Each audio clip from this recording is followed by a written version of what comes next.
According to the National Electrical Code, specifically Article 430.102b, all equipment rated over 600 volts must have a disconnecting means located within sight of the equipment and capable of being operated from the floor. UL 508A, which is the standard for industrial control equipment, does not specifically mandate a disconnect switch within a control panel.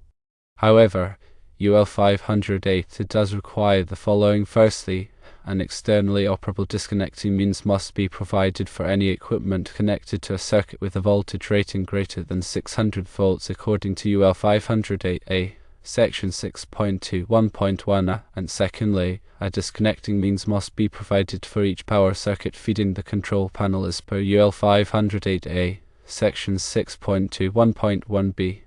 Based on the information, it appears that a disconnect switch is not strictly required within the control panel based on either the NEC or UL standards discussed.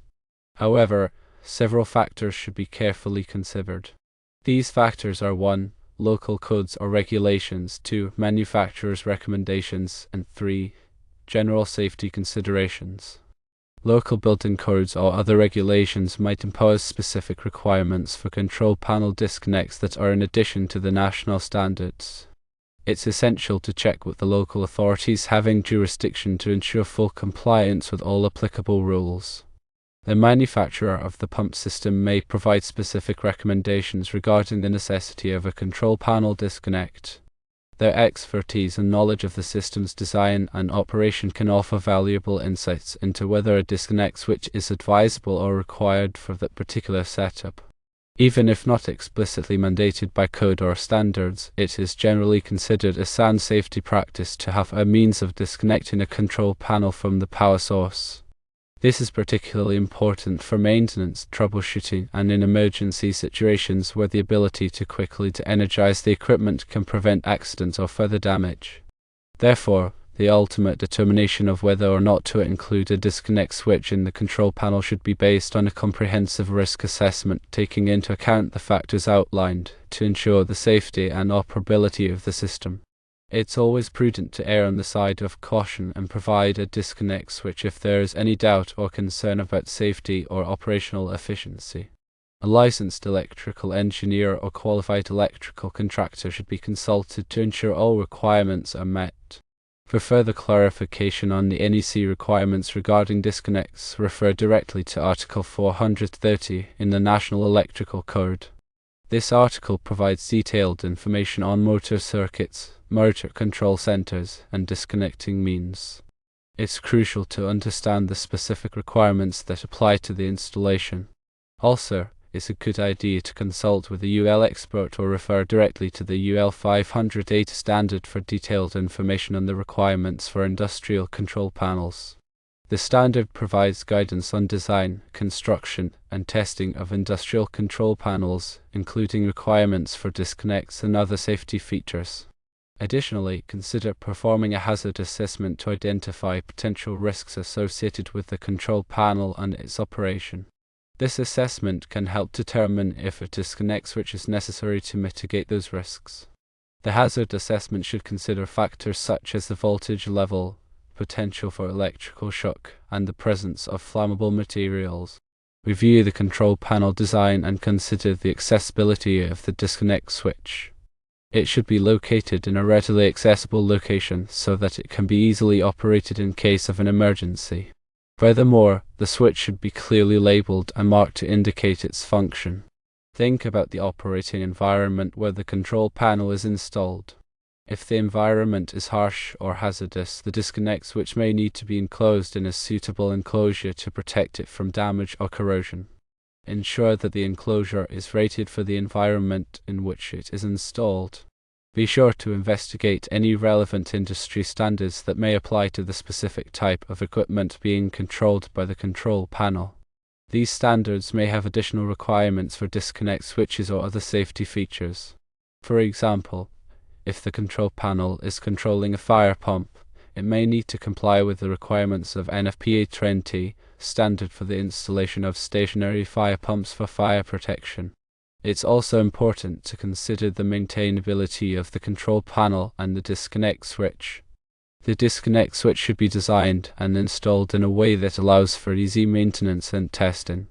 Regular maintenance and testing can help ensure that the switch is functioning properly and that it will be available when needed.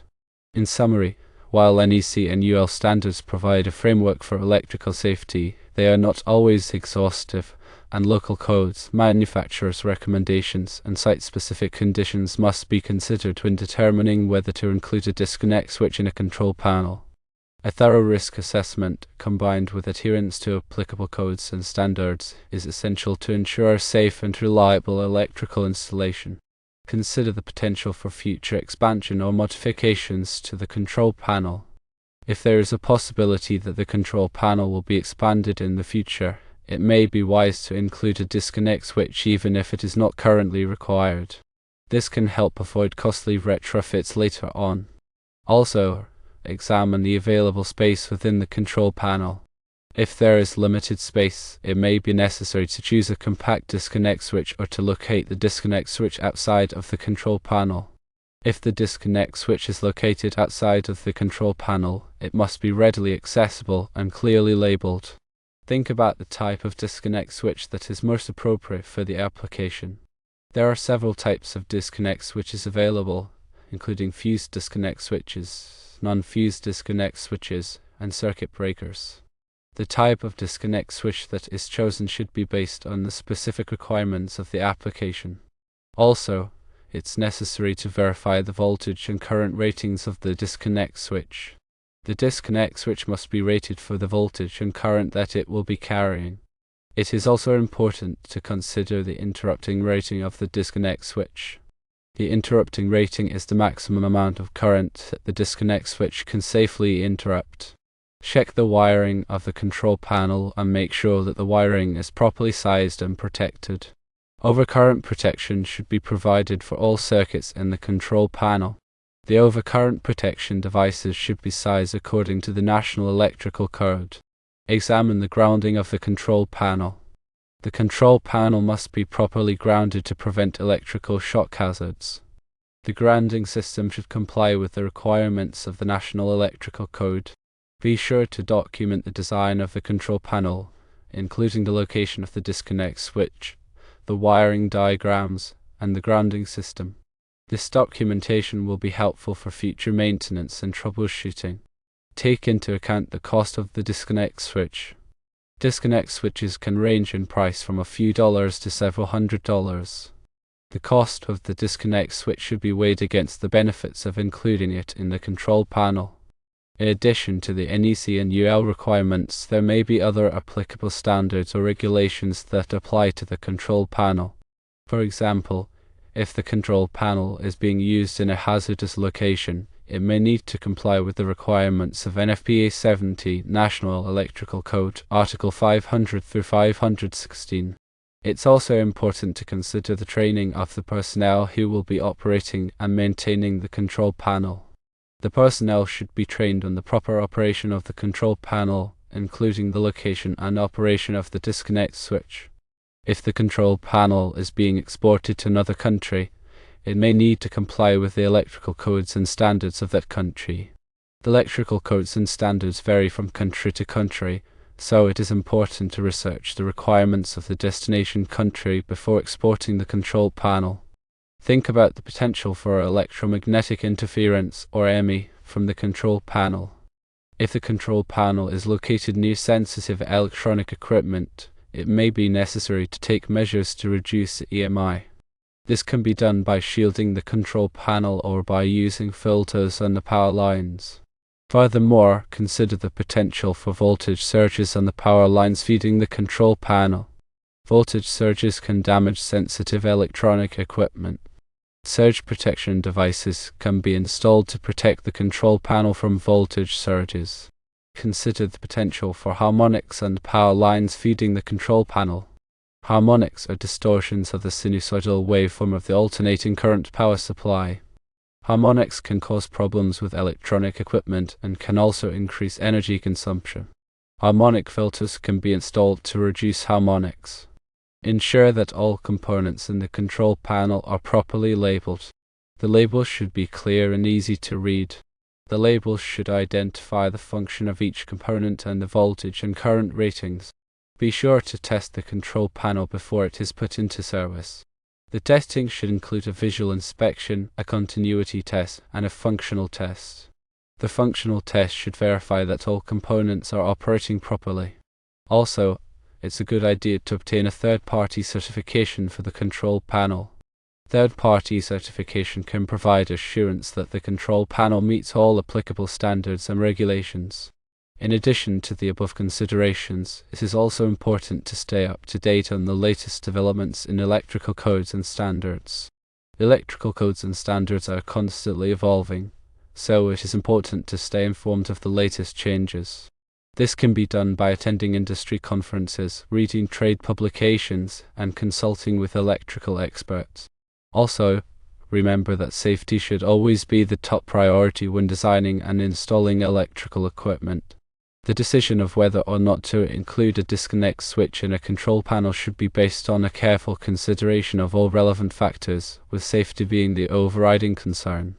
Remember the importance of considering all factors and consulting with qualified professionals to ensure the electrical system is safe, compliant, and reliable. Additionally, consider the ease of access for emergency responders. In the event of a fire or other emergency responders may need to quickly de-energize the control panel. The disconnect switch should be located in a readily accessible location so that emergency responders can easily operate it.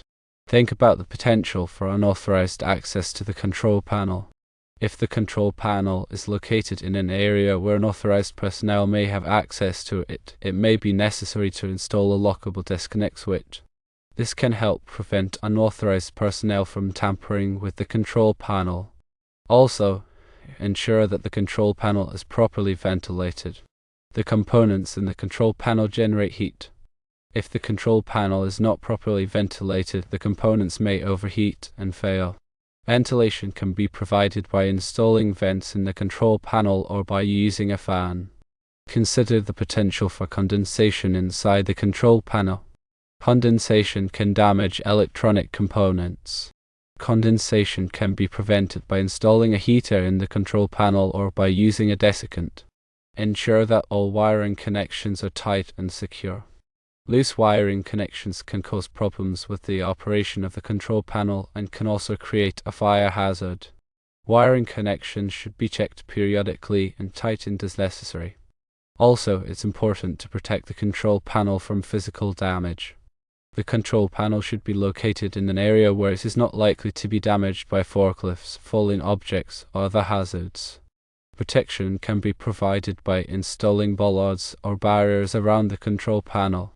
Consider the potential for corrosion. If the control panel is located in a corrosive environment, it may be necessary to use corrosion-resistant materials. Corrosion-resistant materials include stainless steel, aluminum, and plastic. Ensure that the control panel is properly labeled with warning signs.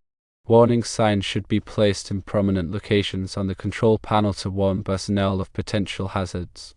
The warning sign should comply with the requirements of ANSI 535.4, Product Safety Signs and Labels. Also, it is important to conduct regular inspections of the control panel. Regular inspections can help identify potential problems before they become serious. The inspection should include a visual inspection, a functional test, and a review of the maintenance records. Consider the impact of the control panel on the overall energy efficiency of the facility.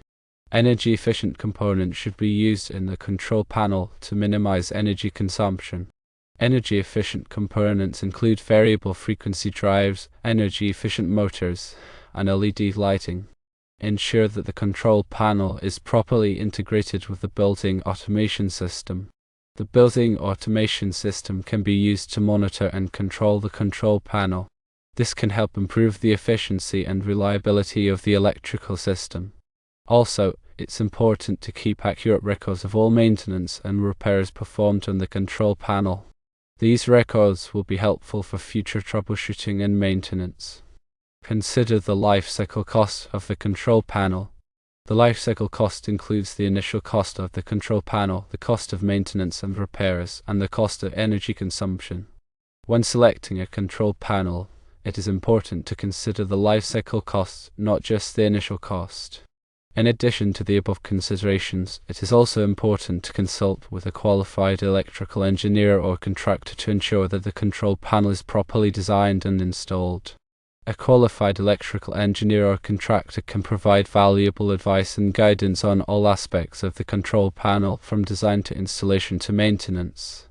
Also, remember that the information provided here is for general guidance only and should not be considered a substitute for professional advice. Always consult with a qualified electrical engineer or contractor before making any decisions about electrical equipment. Furthermore, local regulations and codes should always be adhered to as a priority.